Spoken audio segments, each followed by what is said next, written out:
Mentang sengi ni liang jongi ka Jaintia Student Union rangkat bat Education Secretary ngila yo ban file ya ka PIL habayday bat ka illegal public hearing jong ka Shirsimen kebal pelong te po snong dai stong te kumba ki nong shong snong jong jela Meghalaya brok ko bai kila sakhi hi lang ba ki electronic media ba kumno kene government ka kondok ya ka public hearing kabalong teng ikum ki bajba ngimla ban priang te hadin katu ka jingle board jong ka sarkar ka private hearing jong ki Shree Cement Limited ngilang jong Jaintia Student Union klem shong klikti ngila lejbo ya ka FIR po police station East Jaintia district kumju ro ngila lej complaint shado siya po National Green Tribunal te menta ngilang jong ka Jaintia Student Union ngidang up ya ka hearing jong ka NGT te habai bedai bat kenengi leng jongi Jaintia Student ngila lech do sha high court bat ngikermen ba ka court kan sim ya ka senjam ka bateng habai bedai bat kenika public hearing namar ba bunsin hi ka government hi kumijuong ba no one is above the law te government hi create ya ka law government hi ka ba persang ban pengken ya ka law te sakawero ka jingya den ti jongi kum ka Jaintia Student Union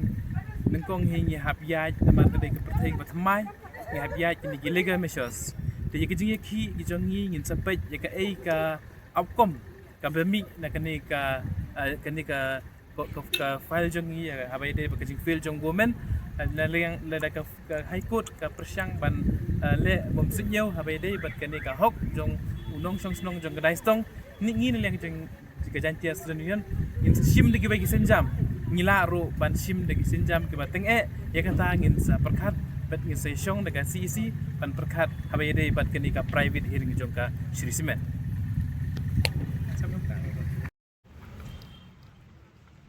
Today, the 24th of August, we from the Jaintia Students Union Central Body, along with the General Secretary of the Union, Nilki Mukhem, we have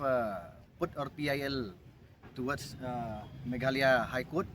We have filed it today and we are waiting for the case number.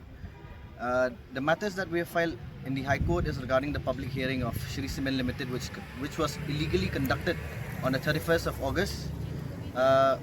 We have put our prayers toward the High Court and we are awaiting the decision of the High Court. From the union side, we have urged the High Court to take cognizance of the illegal private hearing of Shree Cement and also the brutal use of police force, and also regarding the mafia goons who've attacked the NGOs and the protesters of the Shree Cement public hearing. And also we urge the High Court to take action against the government, against the district administration of East Jaintia Hills, including the SP,